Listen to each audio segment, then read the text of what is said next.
사랑과 은혜가 많으신 하나님, 좋은 날도 허락하여 주시고 또 이 시간 사도행전과 바울의 전도여행 5번째 시간 또 함께 우리 성도님들과 나눌 수 있도록 은혜를 주시니 감사를 드립니다. 하나님의 뜻에 따라 귀한 복음이 어떻게 전파되었는지, 또한 그 안에서 얼마나 놀라운 역사가 일어났는지, 하나님께서 얼마나 이 땅의 영혼들을, 택하신 영혼들을 사랑하시는지 다시 한번 생각하게 하시고, 또 이 시간 배우는 내용들도 또 잘 소화할 수 있도록 성령님께서 함께하여 주시옵소서. 모든 영광 주께 올려드리며 사랑이 많으신 예수 그리스도의 이름으로 기도드립니다. 아멘. 네, 안녕하세요. 지도 그리기를 시작하겠습니다. 제가 이 지도 그리기 고민이 조금 됐었어요. 일찍 오시는 분들이 미리 그리셔가지고 이거 안 보고 그려야 돼요? 시작하면 나눠드려야 되나 지도를 숨기고 있다가 제가 고민이 많은 편입니다. 대충 하지는 않아서 항상. 하지만 또 이렇게 잘 외우시는 분들이 있어요. 열심히 하시는 분들이 있어요. 안녕하세요. 잘하시죠. 날씨가 진짜 많이 선선해졌어요. 그쵸? 새벽에 나오면 좀 춥다 막 이렇게 느껴지기도 하고.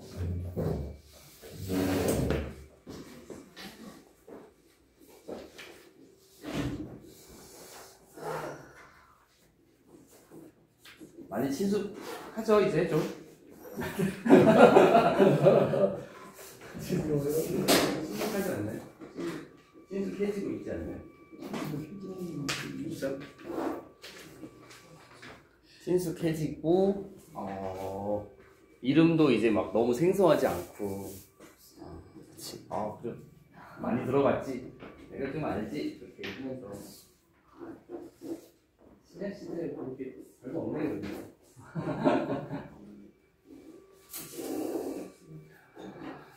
주일에 이 어울림 찬양대회도 잘 마치셔가지고 너무 즐거웠습니다. 너무 제 앞자리에 앉아가지고 얼마나 웃었는지. 다들 즐겁고 잘 참여했습니다.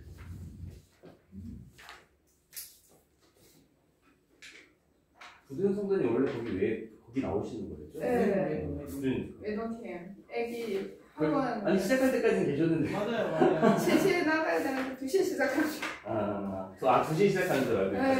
학원에 4시까지 가야 되니까 그래서 11일까지 일요일에 학원. 빠지시는 바람에 외동 아들이 돼버린 거죠? 그러니까요. 외동 아들이 같이 더 멋지던데. 같이 해줬어요. 외동 아들 찍는 거 있지? 너무 웃겨. 도현이 있을 거야. 우리 신랑. 네. 다인이가 찍은 것도 있어. 찍으신 분들이 아니 그거 다 근데 보고 계셔. 방송에 안 나왔던데요? 원래 남겨야 되는데 모르겠고 그냥 주면 되는 걸 5일에 끝나야 돼. 그러면 1등 거 지금 아무것도 5일을 끝나고 볼까? 외동이랑 이거는 다 있는데. 아니야.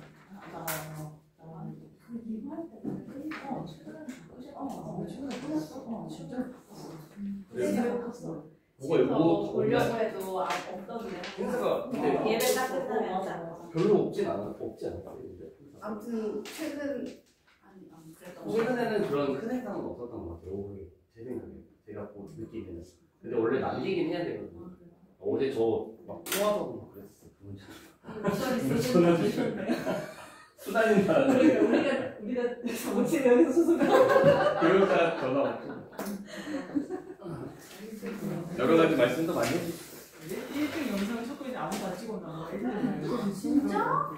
1등 영상? 1등 하는 그거? 매번 찍는 분들이 계시는데 전화도 열심히 받아야죠. 네, 지도 열심히. 지도가 글쎄요. 1차 전도회 코스까지도 하셔야 됩니다. 1차 전도회. 안실 살바보와 이루더 앞 안실 살바보와 이루더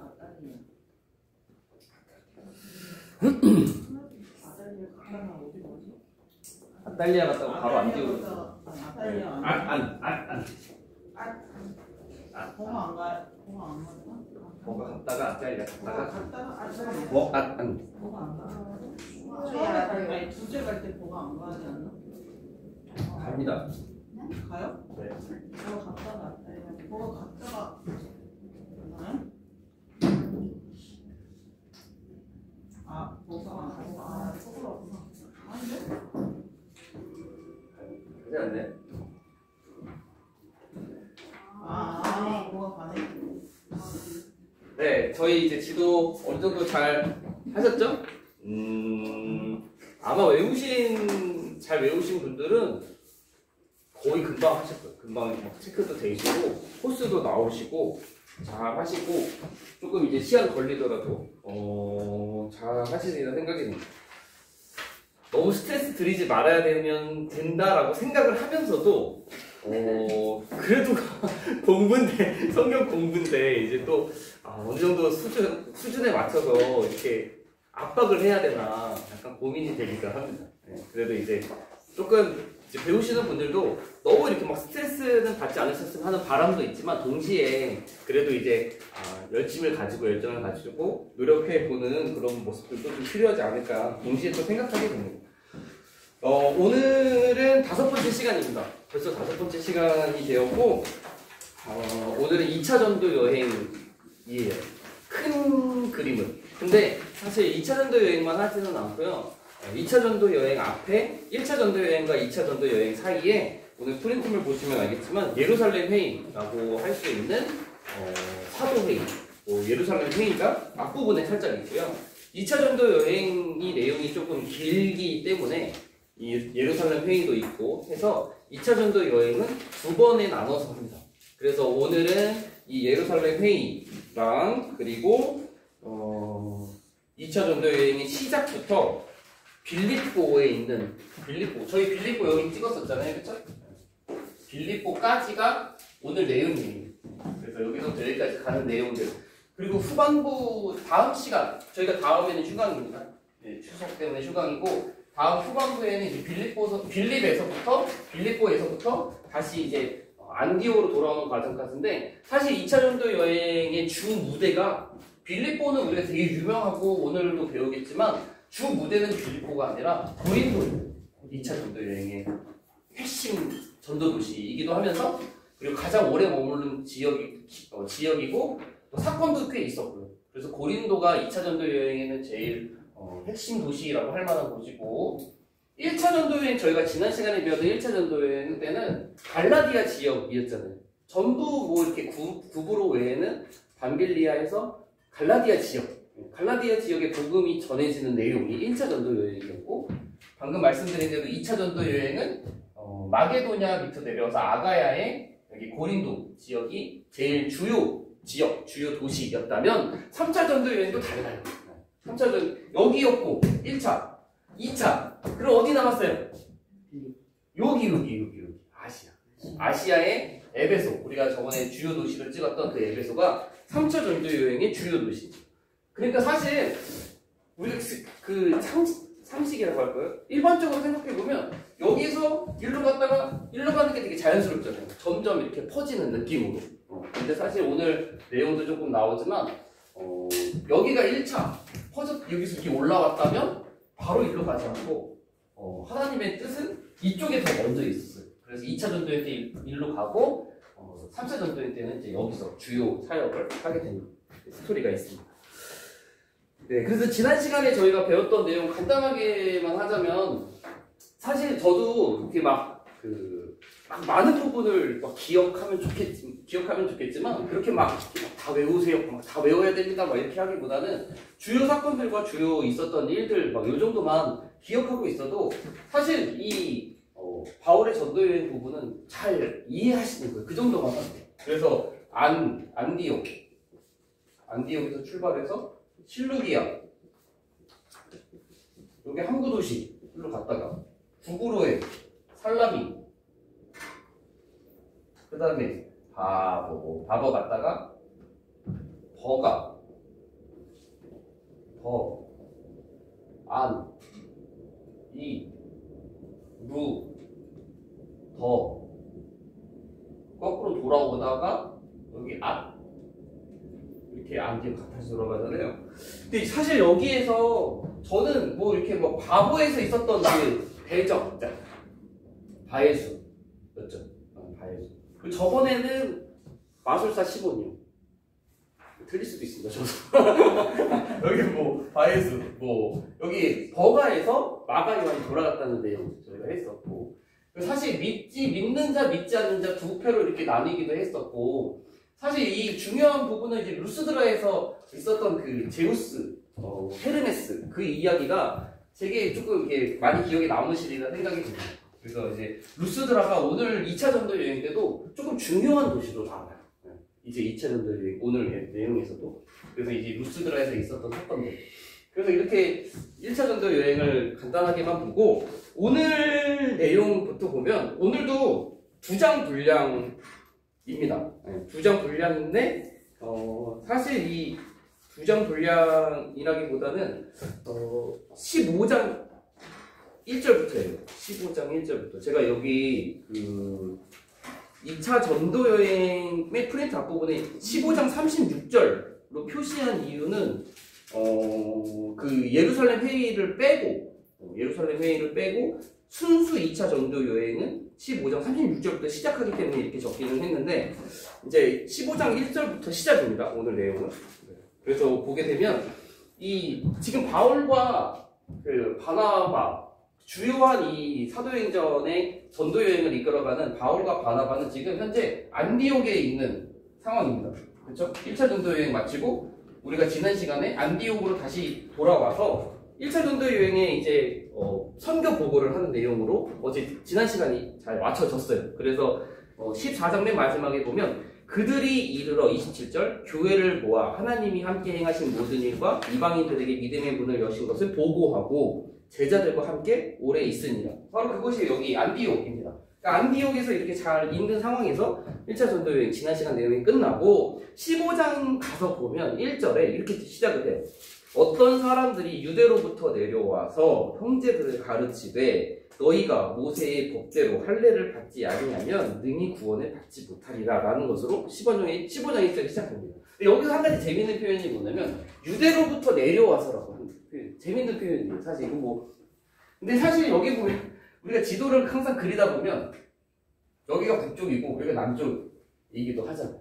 그러니까 유대로부터 내려왔다. 유대가 이 지역이니까 유대로부터 내려왔다라고 하는 표현이 사실은 좀 안 어울리는 표현이잖아요. 저희가 볼 때. 왜냐면 이제 유대로부터 올라왔다라고 해야 그림이 맞잖아요. 사실 저희가 볼 때는. 근데 이 성경을 쓰는 이제 주된 그 중심을 예루살렘으로 여기가 이제 기준으로 삼기 때문에 유대로부터 내려왔다라고 하는 표현을 이렇게 쓰기도 한다라고 좀 본 것 같습니다. 아무튼 유대로부터 어떤 사람들이 왔어요. 근데 그 어떤 사람들이 이 안디옥으로 와서 안디옥 교회에 이제 이야기를 하는데 어떤 내용들을 이야기를 하느냐. 너희가 모세의 법대로 할례를 받지 아니하면 능히 구원을 받지 못하리라라고 하는 이제 그런 논쟁, 그런 시비 이런 것들이 안디옥 교회에 있게 됐다라고 하는 것입니다. 그러니까 이제 바울과 바나바 적지 아니한 다툼, 변론 이런 것들이 이제 일어나게 되었고, 그래서 바울과 바나바가 예루살렘으로 와서 이 문제를 어떻게 하는 것이 좋은가, 어떻게 결정할 것인가에 대해서 이제 예루살렘 회의가 이렇게 해서 시작이 됐다라고 하는 내용입니다. 근데 사실 이제 이 그들의 가르침이라고 하는 것이 무엇이냐? 할례를 받지 아니하면 능히 구원을 받지 못한다. 근데 사실 저희가 지금까지 배운 내용이기는 했어요. 이 내용이. 이게 무슨 말이냐? 할례를 받아야만 구원을 얻을 수 있다라고 하는 것은 이제 유대교로 개종해야만 구원을 받는다라고 하는 거거든요. 그러니까 지금 이 복음이 유대를 넘어서서 사마리아와 온 유대와 퍼지는 과정을 우리가 살짝 봤잖아요. 그래서 빌립의 사마리아 전도에 대한 부분도 봤었고, 그 그리고 베드로와 백부장 고넬료의 사건의 이야기들도 보면서 사실 그 복음이 이방인들에게 할례와 상관없이 은혜로 주어지는 선물이다라고 하는 거를 우리가 지금 이제 성경의 이야기들을 통해서 지금까지 봐왔습니다. 그런데 이제 그때 당시 유대인들은 이제 여기서 말하는 유대인들의 정체가 사실 밑에 보면 이 바리새의 사람들이다라고 되어져 있어요. 이 5절 말씀에 보면 바리새파 중에 일어나 말하되 이방인에게 할례를 행하고 모세의 율법을 지키라 명하는 것이 마땅하다. 그러니까 그들 어떤 사람들이 안디옥에 올라온 사람들이 이 바리새파 사람들을 이야기하는데 이들이 이제 어떻게 된 거냐? 아직도 그 유대교회 안에 갇혀져 있는 마음 상황 그런 걸 가지고 있다라고 하는 거죠. 그러니까 유대교에만, 그러니까 유대인만 구원을 얻는다라고 하는 사상을 가지고 있으니까 이방인들 아무리 믿었다 할지라도 그들이 할례를 받고 유대교로 개종해서 우리 민족이 되어야만 구원을 받을 수 있어라고 주장하고 있는 부분이다라고 하는 것입니다. 적지 않은 이제 바울과 바나바는 이제 이방인의 구원에 대해서 분명히 그들이 확인하고 왔기 때문에 적지 않은 결론과 다툼이 일어났고 그 문제가 제대로 해결되지 않았기 때문에 이제 예루살렘으로 와서 이 문제에 대해서 이야기하게 되는 내용이죠. 자, 그래서 이제 예루살렘 회의에 내려왔습니다. 예루살렘으로 왔는데 이 바울이 이제 살짝 여기 부분 되게 짧게 나오기는 하지만 눈여겨보면 이 바울이 영접을 받았다라고 되어져 있어요. 그래서 4절 말씀 보면 교회의 사도와 장로들에게 영접을 받았다. 사실 이전의 모습을 보면 이 바울이 예루살렘에 올 때는 이제 좀 두려워하는 사람들이 많이 있었잖아요. 그 당시의 내용들, 그 당시의 상황들을 보면 이미 몇 해가 지났음에도 불구하고 이 바울을 맨 처음에 회심했을 때 사도들도 교회의 제자들도 믿지 못하는 그런 모습들이었던 반면에 1차 전도여행을 마치고 이제 사도회의 문제 때문에 내려와서 이제 예루살렘에 방문했을 때는 이제 교회의 사도들과 장로들이 바울을 대하는 모습이 이전과는 확연하게 달라졌다라고 하는 것입니다. 그래서 그들의 영접을 받았다라고 기록이 되어져 있고, 그래서 이제 여전히 그 예루살렘 안에서 나름대로 영향력을 가지고 있었던 초대교회 사람임에도 불구하고 아직도 유대교 안에 갇혀 있는 바리새파 사람들이 할례를 받아야만, 유대교 사람이 되어야만 구원을 받는다라고 이야기를 합니다. 더우신가요 혹시? 저만 더 괜찮았습니다. 그래서 이야기를 합니다. 자, 근데 여기서 이제 어떤 이야기들이 나오냐면 이 회의하는 느낌이라고 생각해 보세요. 회의하는 느낌이라고. 근데 이때 베드로가 먼저 이야기를 해요. 베드로. 사실 우리는 이 사도회의, 예루살렘 회의가 담겨져 있는 이 사도회의가 사실은 이 사도행전에서 되게 큰 그림을 먼저 그려놓고 이 사도회의를 되게 중요하게끔 기록한 것이 아닐까라는 추측을 살짝 해보게 돼요. 무슨 말이냐? 이미 아까 살짝 말씀드렸지만 베드로의 그 백부장 고넬료와의 사건을 통한 이방인의 구원에 대한 문이 열려져 있던 것을 이미 베드로의 기억과 베드로의 경험을 통해서 가지고 있는 상태였고 1차 전도 여행을 통해서 바울과 바나바에게도 이방인 구원에 대한 분명한 확신과 그 소명을 그가 가지고 있는 것을 우리는 지금까지 살펴봤잖아요. 근데 그 사도회에서 되게 중요한 인물로서 부각되고 있는 베드로에게도 그리고 바울과 바나바에게도 이방인 구원에 대한 경험, 그 은혜, 그 확신, 그것을 가진 상태에서 이 사도회의가 진행되고 그런 과정들을 통해 분명히 사도행전에서 누가가 기록을 작성하는 의도 중에 하나가 이방인에게도 구원의 문이 확실히 열렸고 그것을 교회가 인정하고 있다라고 하는 것을 힘주어서 이야기하고 있는 것처럼 보인다라고 하는 것입니다. 아무튼 베드로가 이제 이야기를 하는데 9절 11절 말씀을 보면 베드로의 고백도 백부장 고넬료를 통한 이방인 구원에 대해서 고백하는 내용입니다. 믿음으로 그들의 마음을 깨끗이 하사 그들이나 우리나 차별하지 아니하셨느니라. 그러나 우리는 그들이 우리와 동일하게 11절입니다. 주 예수의 은혜로 구원받는 줄을 믿노라 라고 베드로가 이야기하는 거예요. 그러니까 할례 받아야 유대인이 되어야만 구원받는 게 아니라 주 예수의 은혜로 곧 믿음으로 이방인들도 구원받는다라고 베드로가 자기의 경험을 분명히 가지고 있는 상태에서 분명히 이야기하는 내용이고, 자, 그 다음에는 바나바와 바울. 그러니까 이번에는 바나바와 바울이 어떻게 얘기하냐? 1차 전도 여행을 보고하는 내용. 그래서 우리가 지금 지난 시간 배웠던 1차 전도 여행의 보고가 내용이 뭐예요? 다 복음을 전했을 때 기쁨이 있었고 성령이 있었다라고 하는 내용들, 루스드라에서 있었던 일들, 성경에는 기록되지 않았지만 이방인에게 구원의 문을 여신 그런 과정들을 이때 또 이제 바나바와 바울이 분명히 이야기했을 것이다라고 하는 거죠. 자, 그래서 이 분위기가, 이 회의의 분위기가 아마 이방인 구원에 대해서 되게 무게가 실리는, 그리고 그들에게 할례가 필요 없이 주 예수의 은혜로 구원받는다라고 하는 것이 어느 정도 이제 자리를 잡은 상태에서 여기서 이제 13절에 누가 등장하느냐? 야고보가 등장을 합니다.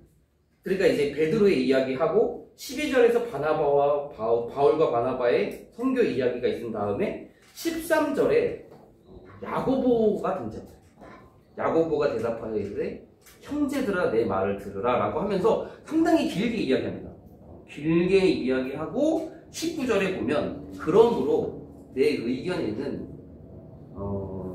이방인 중에서 하나님께 돌아오는 자들을 괴롭게 하지 말고, 즉 할례 받을 필요 없다는 이야기입니다. 다만 그들이 지킬 것은 우상의 더러운 것, 음행, 목매어 죽인 것과 피를 멀리하라고 편지하는 것이 옳다라고 이렇게 이야기를 합니다. 근데 여기서 이제 야고보가 보면, 우리가 사실 보면요, 회장, 그러니까 예루살렘 우리가 회의라고 쳤을 때 이 회의를 주관하는 회장이 베드로도 아니고 바울과 바나바도 아니에요. 그러니까 이거를 마무리 짓는 회장의 역할을 야고보라는 사람이 하고 있다라고 하는 것을 조금만 자세히 읽어보면 알게 됩니다. 마지막에 야고보가 딱 이야기하면서 더 이상 반론이나 이야기 없이 회의가 딱 맞춰져요. 그렇게 결론 지어지고 그렇게 하기로 결정이 됩니다. 근데 이 야고보가 누구냐? 바로 예수님의 형제 야고보. 예수님의 형제 야고보이고 또 야고보서의 저자 야고보입니다. 근데 이 야고보가 제가 이제 저번에도 조금 말씀드린 것 같긴 하지만 다시 한번 말씀드리면 엄청나게 강력한 영향력을 초대교회 안에 가지고 있었다고 하는 거예요. 그래서 바울이 이 야고보를 향해서 갈라디아서 2장 9절에 보면 이 야고보를 기둥같이 여기는 야고보 이렇게 표현을 하게 돼요. 그러니까 초대교회 안에 기둥과 같이 여겨지는 매우 지도자적인 위치에 있는 그런 모습으로서 이 야고보가 있다라고 하는 것이죠. 그래서 이 야고보가 회의를 정리를 합니다. 그래서 딱 맞춰지는데 여기서 야고보가 이야기했던 할례는 금지고 이제 세 개의 이제 조항을 지켜야 된다라고 이야기를 하잖아요. 몇 가지 조항이 있다. 다만 그렇게 이야기하면서 사실 보면 몇 가지인 것 같으세요. 보면은 우상의 더러운 것, 2번 음행, 3번 목매어 죽인 것, 4번 피, 이거를 멀리하라. 4개 조항인 것처럼 보입니다. 보기에는 단순히 보기에는. 근데 사실 이거는 4개가 아니라 3개예요. 3개인 이유는 무엇이냐면 1번이 우상이고 2번이 음행이고 3번이 목매어 죽인 것과 피가 한 묶음이다라고 하는 거. 그러니까 목매어 죽였다라고 하는 거는 가축을 생각해 보세요. 그러니까 피를 내지 않고 그 피가 그 안에 담겨져 있는 걸 말하는 거고, 그러니까 그렇기 때문에 피째 먹는 피. 왜냐면 이제 구약 시대로부터 이제 성경에 이제 피는 곧 생명이다라고 하는 것이 되게 중요하게 작용을 하는데 그런 것을 멀리하라라고 분명히 이제 3가지 조항으로 볼 수 있는 것입니다. 그래서 근데 이 우상의 더러운 것이 사실 뒷부분에 가서 보면 조금 구체적으로 다르게 표현되어 있어요. 29절 말씀에 보면 이 우상의 더러운 것 대신 우상의 제물에 이렇게 되어져 있습니다. 그러니까 우상에게 바쳐진 제물, 우상에게 드린 제물. 사실 이 우상의 제물 문제가 고린도전서에 이제 바울이 고린도 교회에 편지하면서 나오는 이 우상 제물 먹느냐 먹지 마느냐에 대한 이야기로 나중에 또 나오기는 하는데, 아무튼 그런 내용, 그런 3개 조항을 금지하라 이렇게 하는 것으로 이방인들이 이제 예수 그리스도를 믿음으로 구원받는다라고 하는 것을 이방인들이 이렇게 받아들이자라고 하는 것입니다. 근데 사실 이 이방인의 구원의 문제에 대해서 교회가 인정한 적이 있어요. 이방인들도 그러면 하나님께서 생명 얻는 회개를 주셨다라고 교회가 인정한 적이 이미 과거의 사건에 우리가 배운 내용 중에 있었다라고 하는 거죠. 교회는 이미 이방인들의 구원을 어느 정도 인정했었어요. 그들의 고백이 있었습니다. 언제냐? 베드로가 고넬료 사건을 마치고 교회에 왔더니 사람들이 이렇게 이야기하잖아. 몇몇 사람들이 네가 무할레자의 집에서 들어가서 먹고 맛있다 막 이렇게 이야기할 때 베드로가 자기의 이제 고넬료와 관련된 사건을 줄줄줄 풀어서 이야기하자. 그러니까 그 교회가 뭐라고 이야기하냐면 이방인에게도 생명 없는 회개를 주셨도다라고 하는 내용이 나와요. 교회가 베드로의 그런 고백을 듣고 그러면 하나님께서 이방인에게도 생명 없는 회개를 주셨다라고 이야기는 했으나 나름대로 인정하는 말이 고백이 했으나 오늘 우리가 보는 사도회의에서처럼 어떻게 분명하게 그들을 받아들일 것인지 어떤 조항을 금지시킬 것인지에 대한 구체적인 방안이나 대안을 제시하지 않은 상태였다라고 하는 거죠. 그러니까 이방인의 구원을 이제 나름대로 말하기는 했으나 인정하기는 했음에도 불구하고 근데 오늘 이 사도회의를 통해서 예루살렘 회의를 통해서 이방인들을 어떻게 받아들이고 어떤 것들을 금지시키고 그들이 이제 믿음으로 구원받는다, 은혜로 구원받는다라고 하는 것을 이제 분명하게 정하는 그런 회의가 되었다라고 하는 것입니다. 자, 그래서 근데 이런 정해진 사안을 가지고 이제 이방인들에게 알려줘야 되잖아요.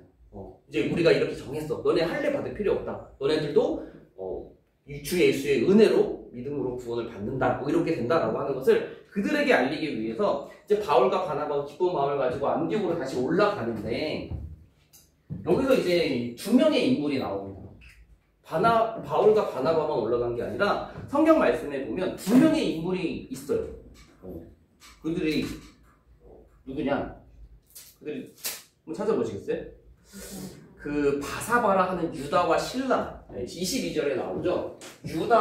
바사바라 하는 유다와 실라라고 하는 이제 두 명을 데리고 같이 간 거예요. 이제 몇 명이 더 있었겠죠 분명히. 그럼에도 이제 두 명의 이름이 거론되는데 그래서 이제 유다와 실라가 이제 수리아와 여기 이제 길리기아 지역의 이 사도회의 예루살렘 회의를 통해서 결정된 사안들을 이제 교회에다 전파해주고 알려주는 역할, 증인의 역할을 하게 되는 것이 잠깐 간단하게 나오게 돼요.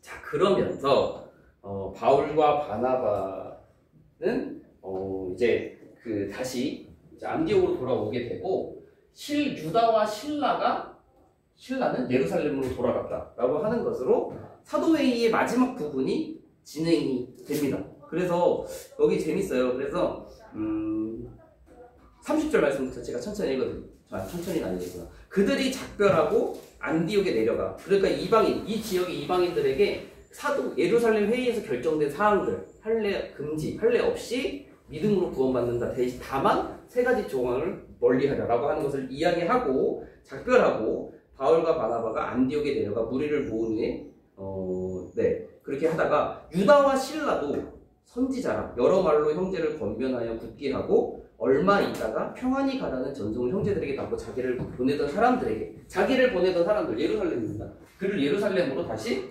돌아갔다 되어져 있는데 34절 없음. 그리고 35절에 바울과 바나바는 안디옥에서 유하며 주의 말씀을 가르치며 전파했다 라는 것으로 이제 사도회의가 결론이 되어지는 거예요. 자, 근데 여기서 재밌는 게 뭐냐면 다음에 보면 2차 전도여행이 이제 시작이 됩니다. 2차 전도여행이 시작될 때 이 34절 없음에 대해서 이제 학자들이 이제 추측을 하는 내용들이 있어요. 사실 이 없음이라고 하는 게 뭐냐면 이제 이 성경은 완전한 그 사본이 저희가 발견해가지고 어디서든지 맞서라든 뭐 어디서든 발견해가지고 그거를 우리가 보는 것이 아니라 A, B, C, D 정도 많은 그 사본들을 취합을 하고 그 사본들이 취합해서 공통적으로 말하고 있는 내용들이 이제 공적으로 인정된 성경을 우리가 가지고 있는 거거든요. 근데 여기에 없음이라고 하는 거는 어떤 사본에는 있고 어떤 사본에는 없어서 분명하게 판단하기 힘든 부분은 없음이라고 표현을 하는 거예요. 그러니까 어떤 사본에는 내용이 있어요. 근데 어떤 사본에는 빠져 있어요. 그래서 분명하게 진위를 가리기 힘든 그게 되게 어려운 부분은 아예 그냥 없음이라고 하고 그런 부분들이 있거든요. 근데 이 사본들 중에 어떤 사본에는 이 유다와 신라가 내려갔다라는 게 바로 윗절에 있잖아요. 33절. 근데 34절에 어떤 사본에는 신라는 내려가지 않고 안디옥에 머물렀다라고 하는 내용이 있는 사본도 있다고는 하더라고요. 사실 이건 되게 중요한 내용은 아니에요. 근데 이렇게 이야기가 되면은 이 신라가 결과적으로는 바울이 신라를 데리고 2차 전도여행을 가거든요.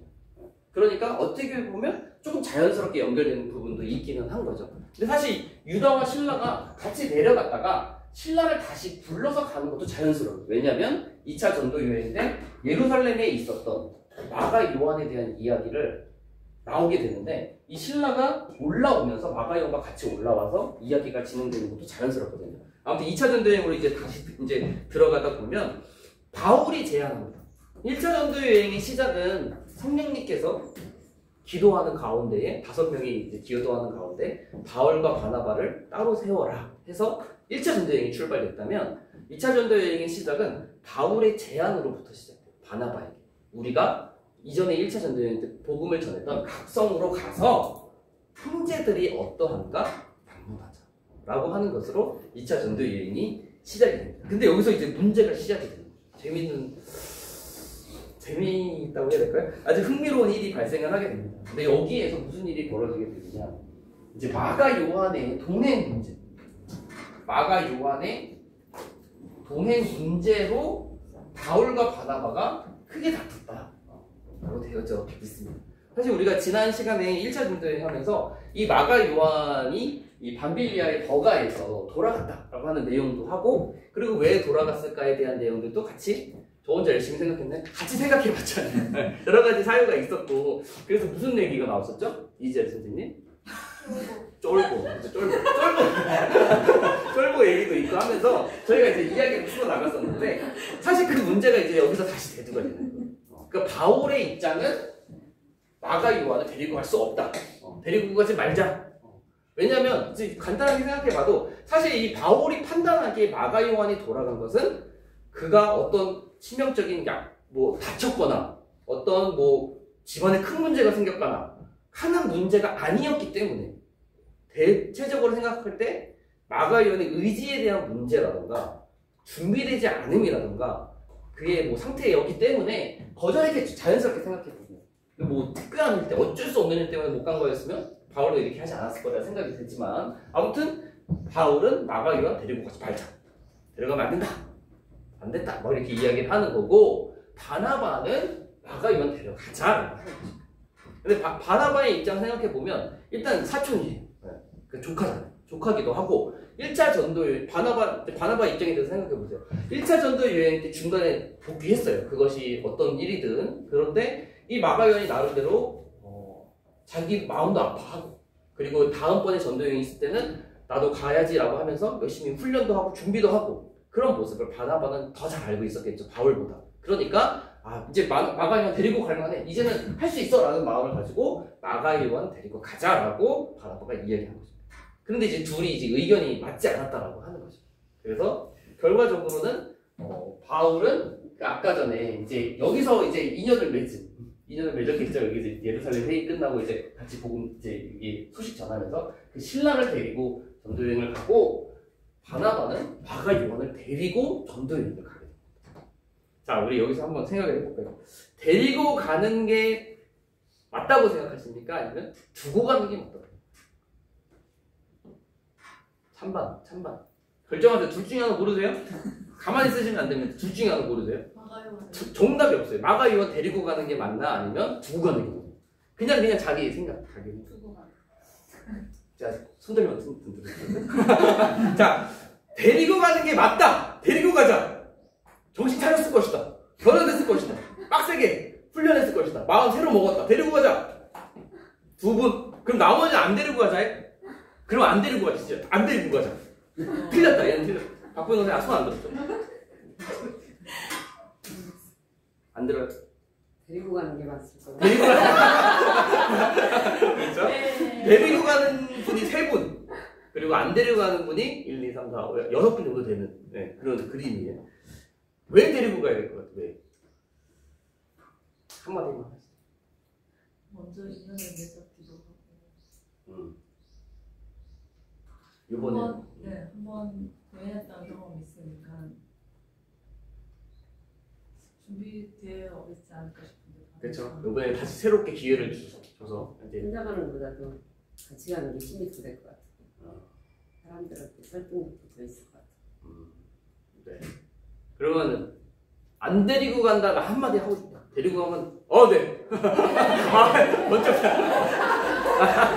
안 시키면 큰일 날 뻔했네. 안 데리고 간다고 해서 크게 그 사람의 신앙이 큰 변화가 없다면은 그 리더가 안 데리고 가고 마음 가고 데리고 가지 말아야 돼. 뭔가 네. 꼭 데리고 가서 이 사람 그게 아니잖아요. 그 신앙의 문제라면 안 데려가는 게 맞잖아요. 그리고 리더의 결정도 있고 판단이 아니, 있으니까. 그러니까 리더가 그 전파를 하기 위한 그 목적으로 가는 거지 훈련을 시키기 위한 게 아니잖아요. 훈련도 근데 중요한 목적이 있긴 한 것 같아요. 그래서 세워야 되니까. 근데 사실 재밌는 건 뭐냐면 한번 생각해 볼 수 있는 거는 대립은 있었어요. 대립이 있었다는 거예요. 근데 사실 저희도 교회 일 생각해 보면 대립이 있잖아요. 네. 근데 사실 두 의견이 데리고 간다 데리고 가자는 의견이 악한 의견이 아니라는 거예요. 사실 두 가지 다 타당성은 있어요. 타당성은 있음에도 불구하고 대립이 발생했다라고 하는 거예요. 사실 우리 교회 문제도 여러 가지 이제 대립이 있잖아요. 이게 더 좋다. 이게 더 좋다. 이게 더 좋은 것 같다. 이번에는 이렇게 하는 게 나은 것 같다. 제가 뭐 어울린 찬양대회도 제가 김민지 집사님이랑 따로 그 부분에 대해서 잠깐 이야기한 적이 있지만 다 좋은 의견이에요, 사실. 근데 대립은 발생하는 거죠. 근데 사실 교회도 그렇지만 중요한 건 뭐냐면 대립이 있을지언정 전도 여행에 대한 초기의 목적, 그러니까 형제들이 어떠한가 방문하자, 그들이 신앙이 굳건하게 세워져 있는지 우리가 같이 확인하고 권면하고 그들의 믿음을 굳게 하자라고 하는 선교여행 초기의 목적은 그들이 달성했다라고 하는 사실. 대립했지만 다퉜지만 그럼에도 불구하고 하나님의 의를 이루는 데에서는 둘이 협력했다라고 하는 거예요. 사실 여기 성경을 제대로 보면 바나바와 마가 요한 이야기는 이제 없습니다. 그러니까 바울 중심적으로 쭉 가요. 그 바나바와 마가 요한이 어떻게 했고 그들이 복음을 어떻게 전했고 하는 이야기는 사실 등장하지가 않아요. 여기서 끝이에요. 그런데 성경 말씀을 잘 보면 어떻게 되어져 있냐면 39절 제가 천천히 읽어드리면 서로 심히 다투어 피차 갈라서니 바나바는 마가를 데리고 배 타고 구보로로 가고 바울은 신라를 택한 후에 형제들에게 주의 은혜의 부탁함을 받고 떠나 수리아와 길리기아로 갔다라고 되어져 있어요. 그러니까 맨 처음에 초기 목적이 뭐예요? 우리가 복음을 전한 곳 성도들이 지금 잘 서 있나, 그들이 잘 있나 권면하고 위로하고 굳게 하자라고 하는 겁니다. 그러니까 복음을 전한 곳이 어디냐? 1차 전도여행 때 목적이 여기잖아요. 그렇죠? 이 지역이잖아요. 이 지역. 여기랑 여기예요. 그런데 그들이 심히 다투어서 싸웠어요. 못해먹겠네. 어떻게 했는지 모르고. 그럼 나 성교 안 해. 아직 안 나가. 나 이제 너네끼리 가. 이렇게 한 게 아니다라고.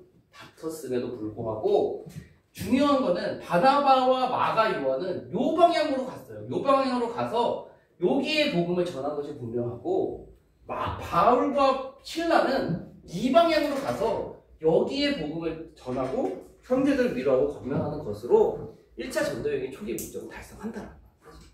대립하고 다툼에도 불구하고 하나님의 큰 일을 이루는 데 있어서는 그들이 서로 협력하는 모습이 있었다라고 하는 거죠. 자, 그래서 바나바와 마가 요한은 이쪽으로 가서 여기에 복음을 이제 성도들을 권면하고 교회를 세웠을 것이고, 이제 바울과 실라의 이야기로 들어가게 되면 이제 이 수리아와 길리기아를 거칩니다. 이제 2차 전도여행 코스와 도시들이 조금 나오게 되는데, 지금 안디옥이 여기 수리아잖아요. 수리아와 길리기아를 지나가지고 더베와 루스드라로 가요. 더베와 루스. 안수길더루거든요. 더루로 가게 되는데, 이 루스드라에 누가 있었냐? 디모데가 있어요. 사실 디모데가 여기 처음 등장해요. 그러니까 디모데 우리가 되게 유명한 인물이잖아요. 저희 뭐 디모데 전서, 디모데 후서도 있고, 바울의 우리가 뭐 일반적인 바울의 후계자, 바울이 되게 믿고 사역을 맡긴 자, 제일 먼저 떠오르는 사람은 디모데입니다. 근데 그 디모데가 바로 2차 전도 여행 때 이 루스드라, 그 바울과 제우스와 헤르메스 나오고 막 이런 화나고 약간 그 전설의 그 야만적인 느낌이 살짝 드는 그 루스드라 출신이 바로 이 디모데다라고 하는 것입니다. 근데 이 디모데의 이야기를 딱 보면 루스드라와 이고니오에 있는 형제들에게 칭찬받는 자라고 이렇게 성경 말씀에서 소개를 하고 있습니다. 아빠는 헬라인, 엄마는 유대인 이렇게 되어져 있고, 그래서 이 학자들이 판단하기에 1차 전도 여행 때 바울이 루스드라에서 복음을 전하잖아요. 1차 전도 여행 때 루스드라에서 안전뱅이 일으키고 또 죽었다가 살아나는 일도 있었고, 그 놀라운 일들 가운데 아마 이 디모데가 거기서 이제 바울과 바나바를 통해서 좀 이렇게 신앙을 갖게 되고 믿음이 성장하지 않았을까, 뭐 이렇게 보는 부분들도 있습니다.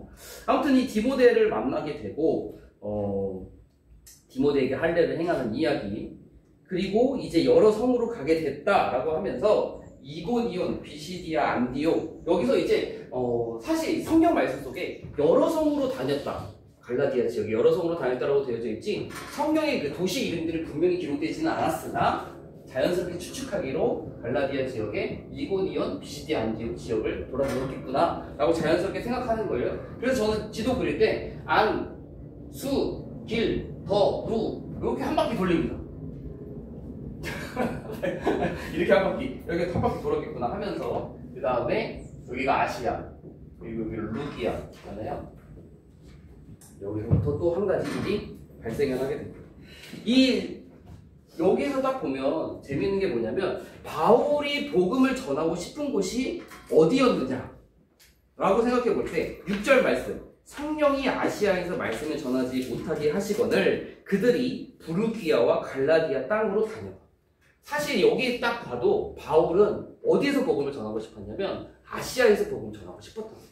아시아에 복음을 전하고 싶어서 여기 갈라디아 지역에 여러 성을 다니면서 복음을 전하고 교회를 굳게 세우다가 아시아로 가고 싶은데 성령이 아시아에서 복음을 전하지 못하게 하시자, 그래서 어디로 가면 부르기아와 갈라디아 땅을 지나가 무시아 앞에 이르렀다.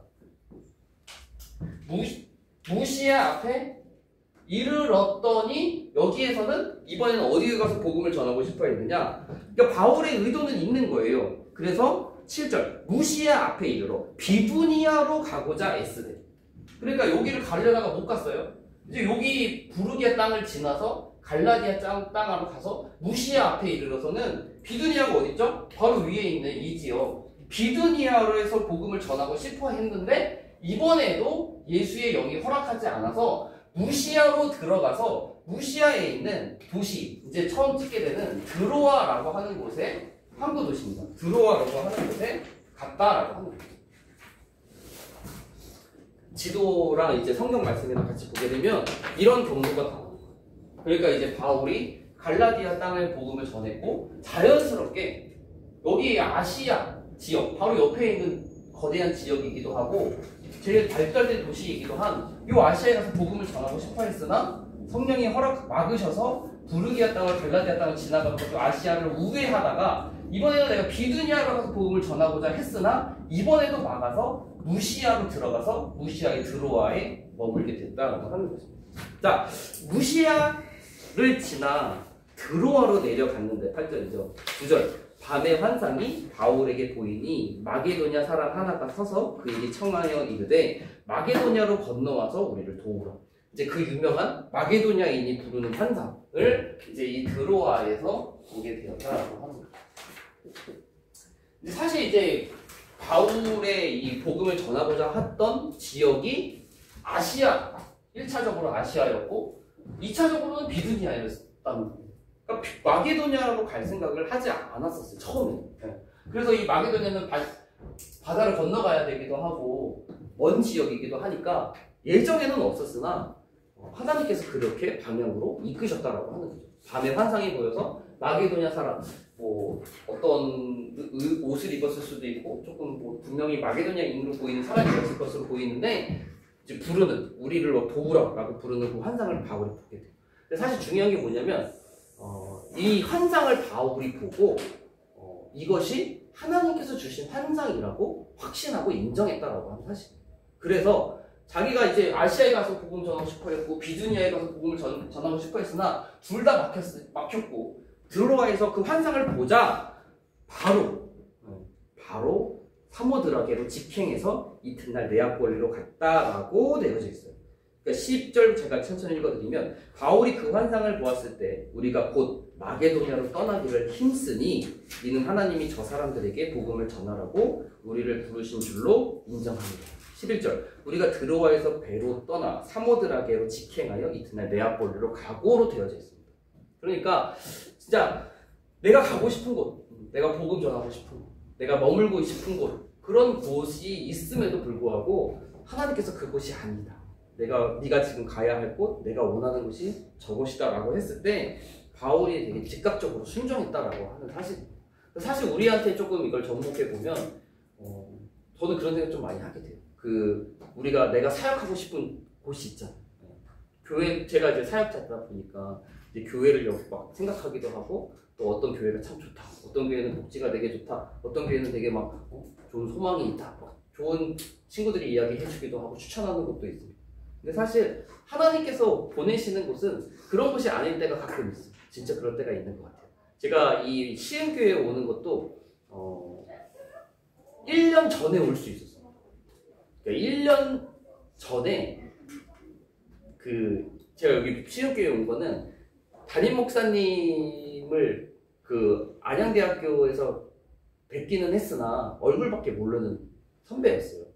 그래가지고 그냥 그런 사람이 있나 보다 하는 정도, 얼굴만 아는데 이름도 잘 모르고 그랬는데 그 담임 목사님이 우리 시흥교회에 오시기 전에, 부목사님으로 오시기 전에 전교회인가 전전교회에서 부목사로 사역을 할 때 제 친한 친구, 저랑 되게 친한 친구, 제가 되게 좋아하고 제가 그 친구한테 사역을 많이 배웠어요. 그래서 그 친구랑 담임 목사님 같은 교회에서 사역을 하신 거예요. 그래가지고 담임 목사님이 부목사님이 계셨고 그 친구는 강도사로 있습니다. 2년을 있는데 그 담임 목사님 그 친구 되게 좋게 보는 거죠.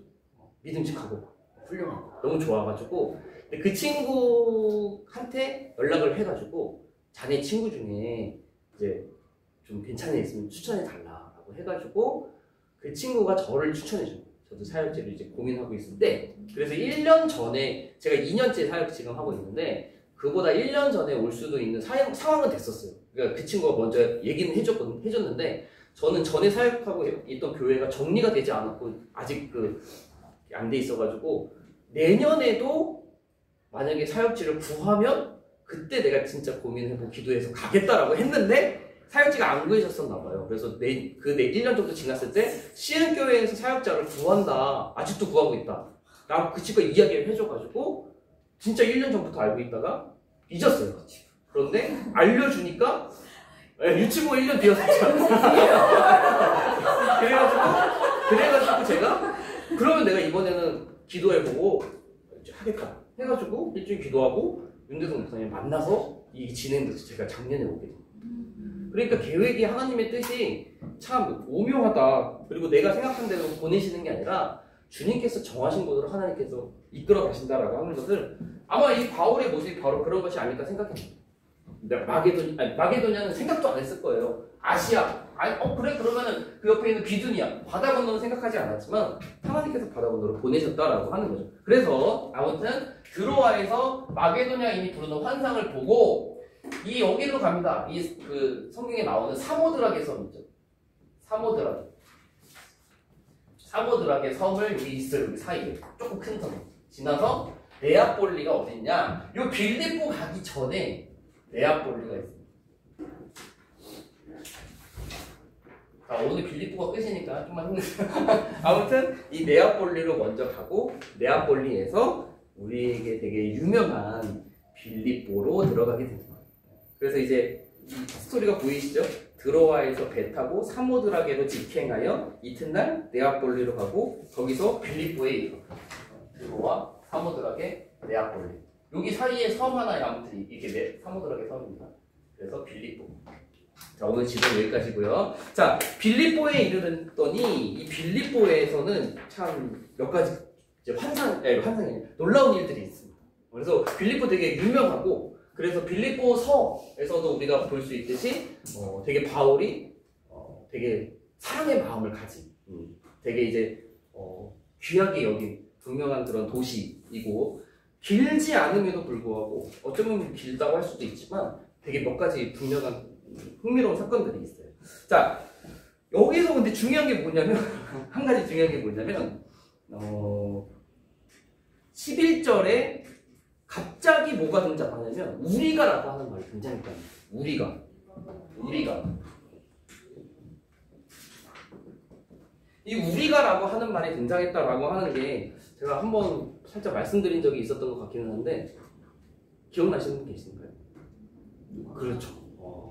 이 우리가라고 하는 말은 나를 포함할 때 우리가라고 이야기하는 거잖아요. 그러니까 이 누가 행전, 그러니까 누가복음과 사도행전에 기록한 누가가 드디어 이제 여기서부터 합류를 했다라고 하는 거예요. 여기서부터 합류를 해서 가서 이제 빌립보까지 가게 되는데요. 이제 우리가 드로아에서 배로 떠나. 그러니까 이제 이 누가가 어떤 경로인지는 모르겠으나 이 드로아에서부터 이 2차 전도 여행을 가는 바울과 실라와 합류해서 여기서부터 누가는 지금까지 막 이야기 듣고 이렇게 전에 들은 내용이었지만 이때부터는 같이 본격적으로 사역을 시작하게 되는 내용으로 우리가라고 하는 표현에서 생각해 볼 수가 있습니다. 자, 그래서 이제 누가까지 합류를 하게 되고 바울과 실라 외에도 몇 명 더 있었겠지만 같이 빌립보로 가게 됐는데 빌립보에 가니까 사실 여기서는 루디아라고 하는 여자를 만나는 이야기가 시작이 돼요. 그러니까 기도처를 찾다가 강가로 갔다. 근데 사실 지금까지 우리가 바울의 패턴, 제가 지난 시간에 이야기하면서 처음에 복음 전하는 곳이 어디였어요?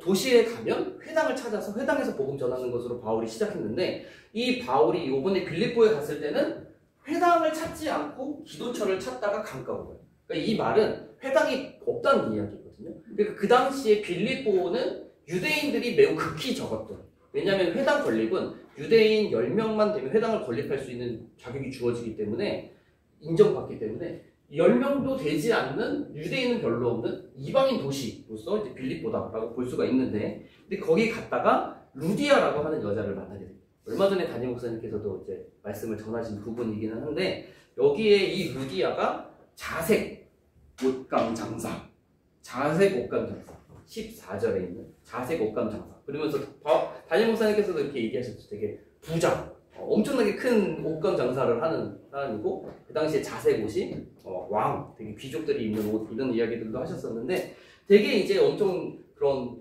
거대한 상인 그리고 되게 부유한 그런 사람으로 보여집니다. 그래서 이 루디아라는 여자가 복음을 접하게 됐고 복음을 믿게 되고 그래서 그 가족들이 다 이제 예수님을 믿게 되는 이제 되게 놀라운 일이 이제 빌립보에서 있게 돼요.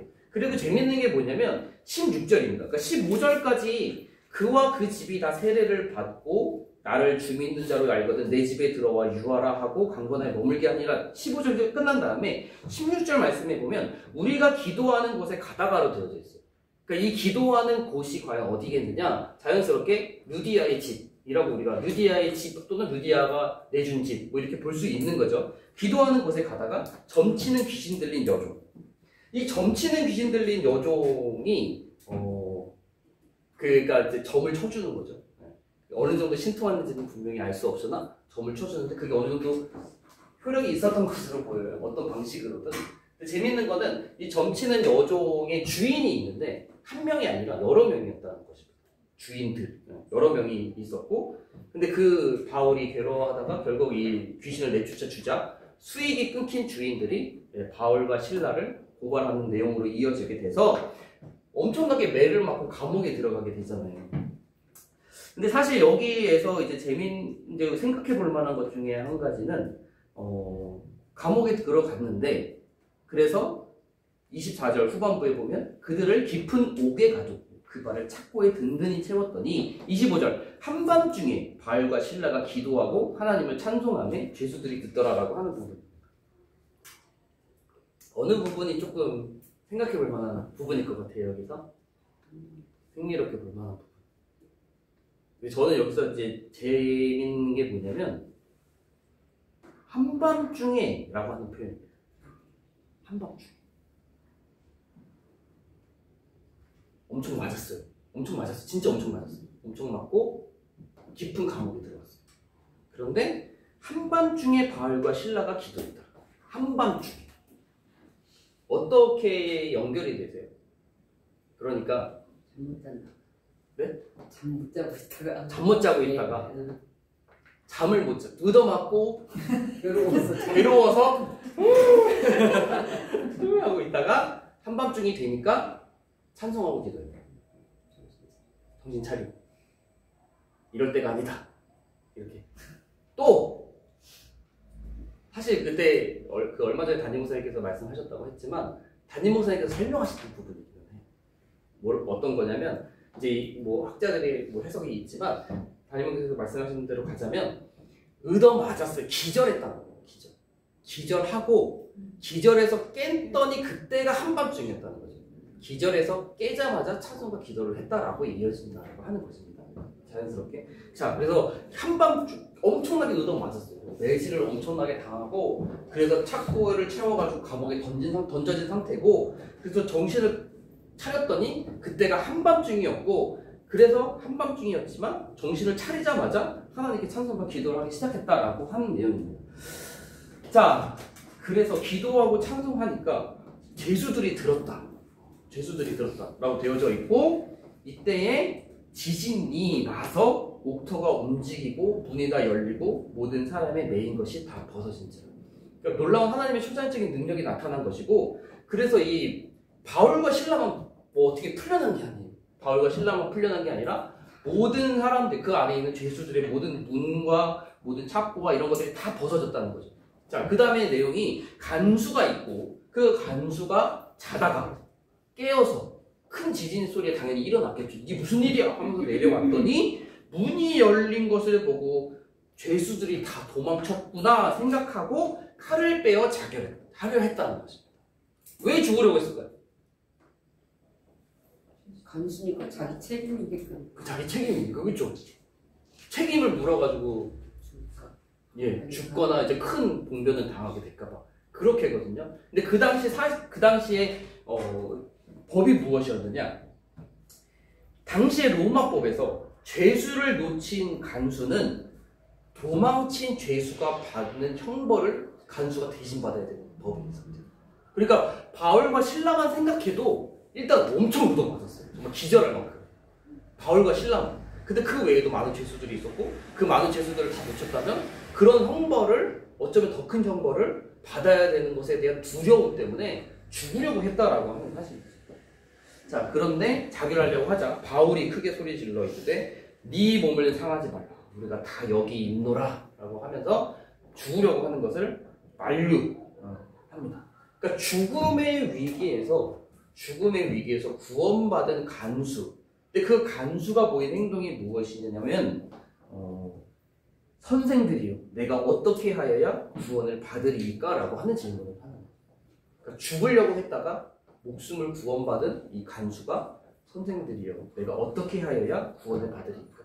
이렇게 내용을 보면 이 간수는 바울과 신라가 왜 잡혀 들어왔는지에 대해서 어느 정도 알고 있었던 것으로 보여요. 그 바울과 신라가 복음, 구원에 대한 내용을 전하고 있으니까 목숨을 구원받은 간수가 진정한 구원에 대한 궁금증을 가지고 바울과 신라에게 물어봤다라고 하는 거죠. 그래서 되게 유명한 말씀이죠. 주 예수를 믿으라. 그리하면 너와 내 집이 구원을 받으리라 라고 하고, 그래서 간수가 이제 지금 초대한 것으로 보이고, 그래서 간수의 집 사람들에게 모든 사람에게 이 주의 말씀을 전했고, 간수가 이제 맞은 부위를 다 씻겨줬고 온 가족이 다 세례를 받았고 음식을 차려주고 그와 온 집안이 하나님을 믿음으로 크게 기뻐하니라. 기쁨에 대해서는 한 번 더 말씀드리지 않아도 될 것 같은데, 아무튼 이 간수가 복음을 영접하고 간수의 집이 다 구원을 받고 큰 기쁨 가운데 있게 되는 놀라운 일로 이어지게 됩니다. 자, 이제 그 다음 날에 놓아주라라고 하는 이야기가 먼저 있어요. 그러니까 바울과 신라를 놓아줘라라고 하는데, 이제 이 놓아줘라라고 했던 이유는 이제 그 놀라운 그 지진에 대한 사건 또는 매질을 심하게 당해가지고 하루 부금한 것으로 어찌 보면 형량을 다 했을 수도 있고, 아무튼 놓아주라라는 이야기로 시작이 돼요. 그런데 이제 바울이 이르되 37절 로마 사람이 여기서 밝힙니다. 로마 사람인 우리를 자연스럽게 신라 역시도 로마의 그런 친분을 가지고 있다는 게 여기서 밝게 드러나는데 로마 사람인 우리를 죄도 정하지 아니하고 공중 앞에서 때리고 옥에 가두었다가 이제는 가만히 내어보내고자 하느냐 아니라 그들이 친히 와서 우리를 데리고 나가야 하리라 라고 하는 이야기가 나옵니다. 지금까지 로마 시민인 것을 공개하지 않았어요. 처음부터 만약에 공개했다면 로마 시민은 함부로 그 법정에 세울 수도 없고 함부로 감옥에 가둬서도 안 되고 함부로 매질해서도 안 되는 그 당시에 엄청난 그 자격 뭐 그런 걸 가지는 존재거든요. 사람이거든요. 게다가 이 바울은 그 돈 주고 산 것도 아니고 태어나면서부터 로마 시민권자를 가지고 있었기 때문에 그게 되게 이제 강력한 무기 중에 하나기는 했어요. 근데 사실 생각해보면 은어 맞기 전에 심한 매질 당해서 기절까지 할 매질 당하기 전에 밝혔다면 이렇게 뭐 되지 않은 상태로 잘 됐을 텐데 라는 생각도 하게 되잖아요. 근데 왜 처음에 잡혀갈 때는 왜 말하지 않았을까? 그거 생각해 보시겠어요? 처음부터 얘기했으면 얻어맞을 일도 없고 기절할 일도 없고 잘 풀리지 않았을까? 하나님의 이제 사도 바울이 하나님과 동행하는 가운데 있었으니까 하나님의 뜻을 알고 있었던 거 아닐까요? 간수의 집을 구원하고자 하는 아니 그것까지는 가지 않더라도 네.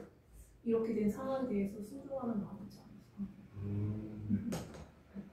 입을 다 말하지 않고 가는 게 그렇게 생각할 수도 있겠죠. 또 전도에 네. 전도하는데 로마인이라고 네. 하면 아마 전도가 잘 안 되지 않았겠나 이런 생각을 합니다. 로마인이 신분을 밝히면서 전도를 했을 때는 오히려 전도에 그게 걸림돌이 될 수도 있지 않을까. 최대한 밝히지 않는 것이 좋다.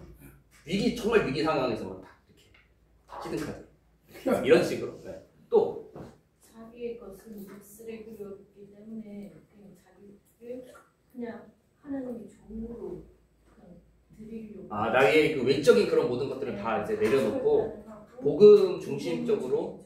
네. 되게 거룩하신 말씀들. 아니 사실 맞습니다. 근데 이제 그 좋은 말씀들 많이 해주셨는데 이제 학자들의 판단 중에 한 가지는 우리 학자들이 더 현실적이에요. 무슨 말이냐? 처음에 맞을 때 그 충격이 너무 일단 컸다는 거예요. 제가 자연스럽게 보면. 그래서 처음에 그 불의의 일격을 딱 당하면서 이미 말을 할 수 없을 만큼 큰 충격을 받아가지고 말할 타이밍을 놓쳤다. 되게 현실적이죠. 이게 되게 현실적인. 제가 그걸 좀 자를게요. 자르고 넘어가야 될 것 같아요.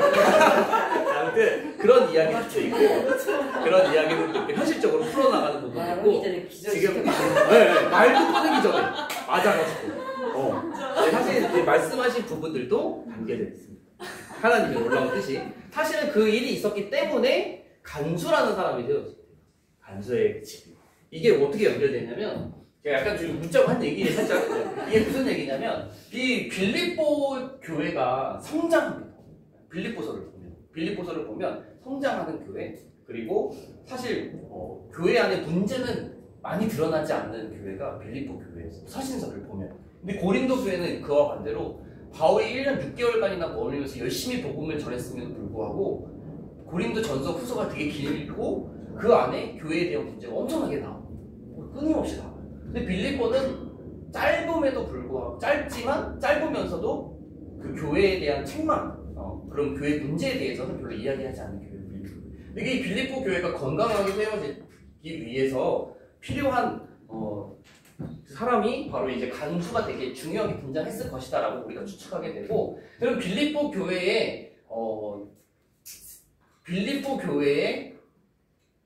교회가 세워지는데 근간이라고 할 수 있는 사실 이 안디옥 교회도 구레네 사람, 구브로 사람이 처음 전해가지고 이제 안디옥 교회가 성장하기 시작하잖아요. 복음이 전해지고 빌립보 교회의 핵심 인물 결과적으로 보기는 하지만 누가 있을까요? 빌립보 교회.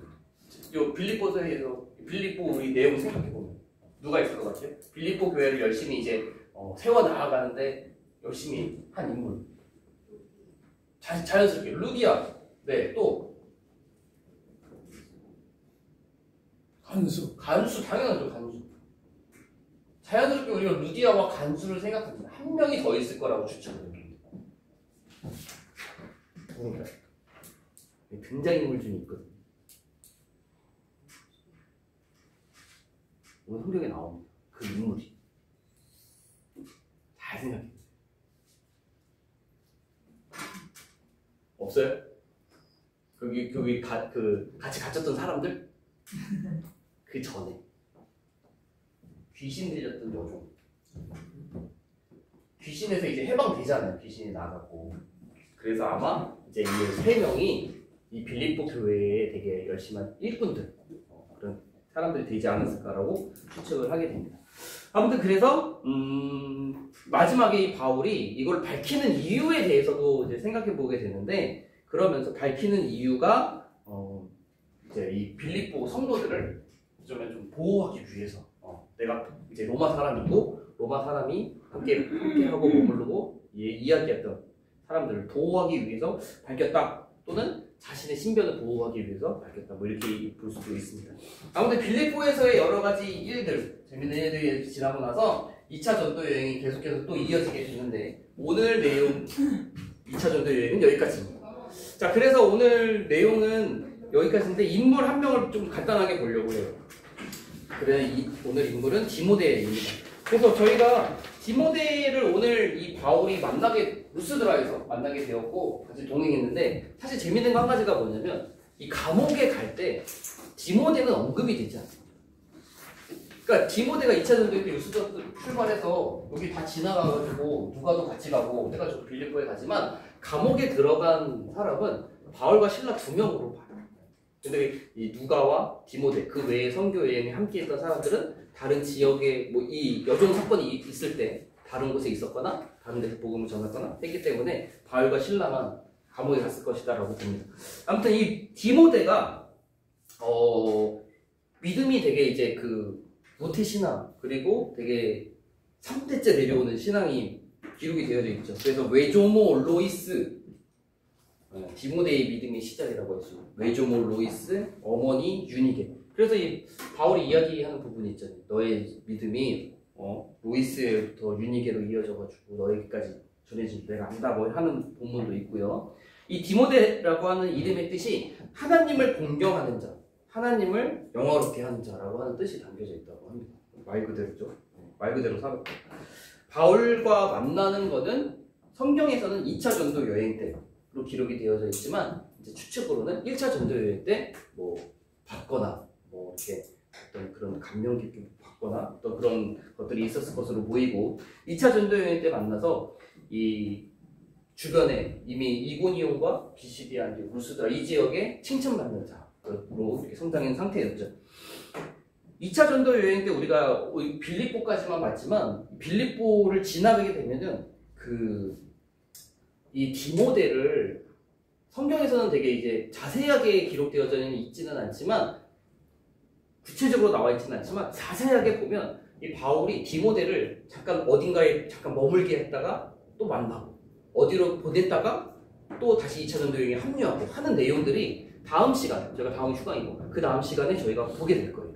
근데 이렇게 했다는 거는 이 바울이 디모데랑 같이 선교 여행을 가는 중에 되게 많은 것들을 전수했고 가르쳤고, 또 디모데가 그만큼 믿을 만한 사람이었기 때문에 이미 복음을 전한 그 지역에 잠깐 머물게 했다가 다시 불러서 같이 사역을 하고, 약간 이렇게 할 만큼 이미 준비된 사람이었다라고 하는 거죠.